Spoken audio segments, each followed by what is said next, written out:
Salut à tous les amis, j'espère que vous allez bien. On se retrouve jeudi 28 mai, là, jeudi soir, là, un peu plus de 20h, pour une nouvelle information, nouvelle actu. Le FC Barcelone, c'est complètement la folie, là. Mais qu'est-ce qui se passe? À qui Deco, il a trouvé de l'argent où, en fait? Deco, il a creusé quelque part dans le désert. Laporta, qu'est-ce qu'il a fait?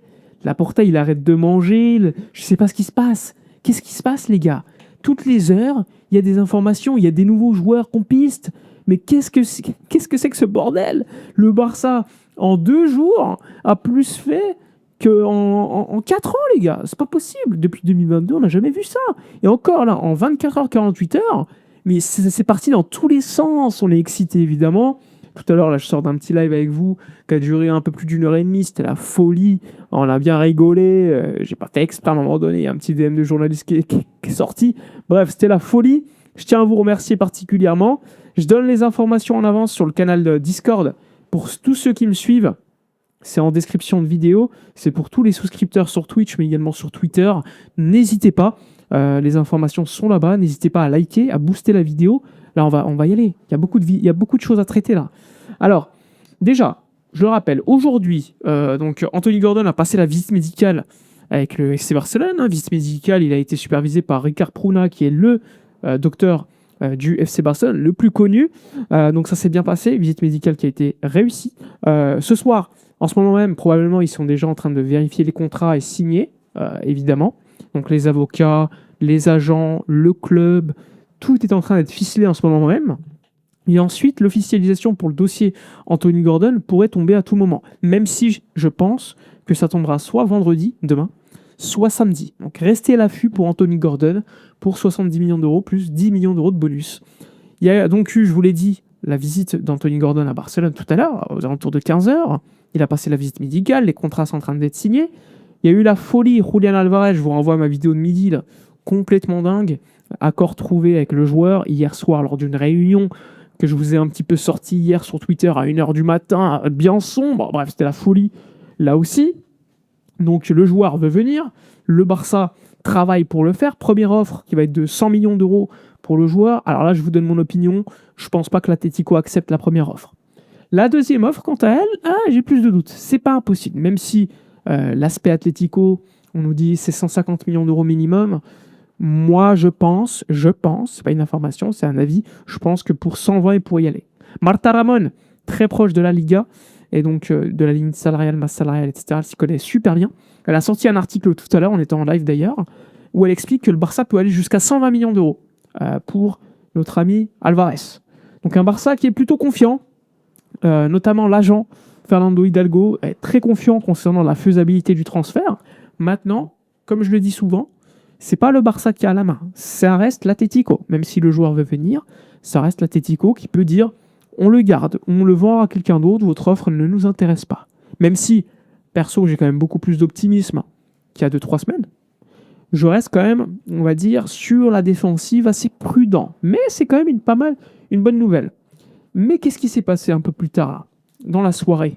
Alors déjà, moi, je vous rappelle, pour ceux qui me suivent sur les différents canaux, sur Twitch ou encore sur Twitter, là, dans l'aspect souscription où je leur donne les informations en avance, j'avais mis au début mai, même en mars et même en janvier, j'avais dit Bernardo Silva, Jorge Mendes, il est en mission pour nous le fourrer, quoi. Il veut absolument nous le donner, quoi. Entre-temps, il y avait la Juve n'est pas qualifiée en Ligue des Champions, donc on les met de côté. Il y a Galatasaray, Benfica, etc. Il a tous mis de côté Bernardo. Il veut venir à Barcelone. C'est sa priorité depuis longtemps, on le sait. Néanmoins, tu as l'Atlético qui est venu. L'Atlético qui a avancé sur le dossier.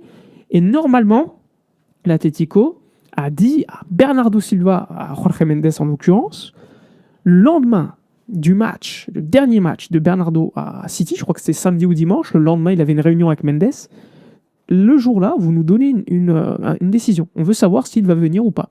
Donc ça, c'est Matteo Alemany. Sauf que la décision, l'Atlético ne l'a jamais reçue. Ils n'ont jamais eu de communication de la part du club, enfin du joueur plutôt, ou de l'agent. Et là, le Barça, toujours à l'affût, toujours en train d'attendre. Et aujourd'hui, qu'est-ce qui se passe? Tout à l'heure, je reçois un DM d'un journaliste, vous l'avez probablement vu si vous étiez en live. Il me dit, almost done. Bernardo Silva à Barcelone, almost done. Donc bientôt conclu, quoi. Le dossier est conclu. Après, il m'a donné pas mal de précisions sur les éléments contractuels. Ce qu'on savait, c'est que le joueur demandait 8 millions d'euros net plus bonus pour signer dans un club, parce qu'il est libre de tout contrat, que c'est son dernier, entre guillemets, gros contrat qu'il peut recevoir. Le Barça a proposé une offre inférieure à sa demande. Donc il y a des offres qui respectent la demande de Bernardo Silva d'autres clubs. L'offre du Barça est inférieure. Donc j'ai donné en précision sur les différents canaux, sur Twitch et sur Twitter pour ceux qui sont intéressés. Maintenant, on va voir. On va voir, est-ce que le Barça va faire Bernardo Silva en plus? Ce serait la folie quand même. Moi, c'est pas un joueur qui me plaît plus que ça, pour être honnête. Pour autant, c'est un joueur qui peut amener en sortie de banc. Ça peut faire reposer Pedri, il peut jouer aussi offensivement. J'ai lu un article de Sport tout à l'heure qui disait que le Barça, c'était soit Rashford, soit Bernardo. Et ben, je me dis que Rashford, c'est un joueur qui coûte en fair play financier beaucoup plus que notre ami Bernardo Silva, ce qui est libre de tout contrat. Maintenant, à voir. Il faut le confirmer. Les médias italiens, Alfredo Pedula, Gianluigi Longari, maintenant il y a Sport, Mundo Deportivo, José Alvarez également, ils confirment tous que le Barça et Bernardo Silva, c'est quasiment fait, quoi. Quasiment fait. Alors, moi, j'avais eu début mai, je crois que j'avais fait un petit message à Amy, le Barça n'a pas totalement abandonné Bernardo Silva, au contraire, ils ont même avancé sur le dossier grâce à Mendes.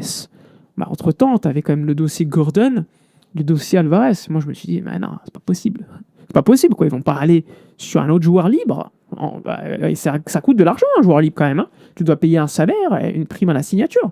Et non, ils vont le faire. Ils vont le faire parce que, je le rappelle, donc Bernardo Silva, ainsi que sa femme et sa famille, ils ont une maison sur la Costa Brava. Ils ont une maison pas loin de Barcelone. Ils y vont tous les étés. Et l'un des aspects positifs du côté de Bernardo Silva, c'est qu'il veut se rapprocher de sa famille. Le problème, c'est que t'as pas beaucoup de clubs qui lui permettent de rester au top niveau et de se rapprocher de sa famille. Donc il y a évidemment la Juve, mais il n'y a pas eu de Ligue des Champions. Avec évidemment l'Italie, ça reste quand même l'Italie. Tu vois, l'Atlético de Madrid. Et tu vois le Barça. Le Barça qui regardait, c'est pas un joueur prioritaire, mais qui regardait un petit peu le dossier de loin. Et a priori, lors des dernières heures, le Barça a avancé sur la piste Bernardo Silva. Donc le joueur de Manchester City. Enfin, je vous dis Manchester City parce qu'il est encore sous contrat jusqu'au 30 juin. Il faut savoir que Bernardo Silva veut régler son avenir avant la Coupe du Monde. Ça peut être aussi un indice sur le fait qu'on peut avoir assez rapidement des nouveautés. C'est quand même dingue ce mercato du Barça. Parce que pendant des mois et des mois, dans les commentaires, ce que je comprends totalement, quand je vous disais on va revenir à la règle du 1 pour 1, vous étiez « Sofiane, on a marre, tu nous appelleras quand c'est officiel, quand c'est concret ». Pourtant, je vous le disais, les gars, je faisais les calculs avec vous. Je vous disais, le départ de Robert, il va nous permettre de libérer 40 millions d'euros, le masse salarial. Le départ de Christensen, parce que pour l'instant, il n'a pas prolongé, ici il prolonge avec un salaire plus bas, il y a aussi économie de salaire. Et tout cela, quand tu additionnes tout cela, tu comprends assez rapidement que le Barça peut faire des recrues aujourd'hui. Le Barça n'a pas de problème de trésorerie. Le Barça n'a plus de problème de fair play. Évidemment qu'il y aura des départs à faire. Évidemment, on n'est pas naïf. Pour autant, le Barça a quand même largement bien bossé au niveau des recrues. Après, il faut conclure le dossier Alvarez, évidemment, parce que le Barça a besoin d'un neuf. Le Barça a besoin également de faire des départs. Marc Casado, et notamment Araujo, ou d'autres joueurs qui, personnellement, pour moi, n'ont pas leur place dans cet effectif. En tout cas, l'effectif du Barça est quand même sur on est quand même sur une bonne dynamique sur le mercato. Là. Les 2 derniers jours, je vois aucun fan du Barça qui peuvent se plaindre. Pendant des mois, Deco, il est en voyage, il est en vacances, etc. Là, on peut dire qu'il bosse. Il bosse. Évidemment, pas de lien à faire avec la fin, avec l'Aid qui est arrivé hier. Parce que Deco, depuis, en fait, il est en feu, le mec. Le mec est complètement on fire. Depuis, il est au boulot, il est au charbon, il enchaîne les réunions et il veut conclure le plus de deals possible rapidement, avant la Coupe du Monde. Donc c'est quand même quelque chose de positif. Maintenant, on reste à l'affût sur le dossier Alvarez pour avoir des réponses assez rapides. L'offre qui devrait tomber lors des prochaines heures. L'Atlético qui va y répondre, je pense, négativement. Le Barça qui va refaire une offre. Et ensuite, on verra comment ça va se terminer tout ça. Bref, voilà pour la petite vidéo du soir. N'hésitez pas dans l'espace commentaire à liker, commenter, partager. N'hésitez pas à booster la vidéo, à me follow sur Twitch, mais également sur YouTube. Allez, bonne soirée. Ciao.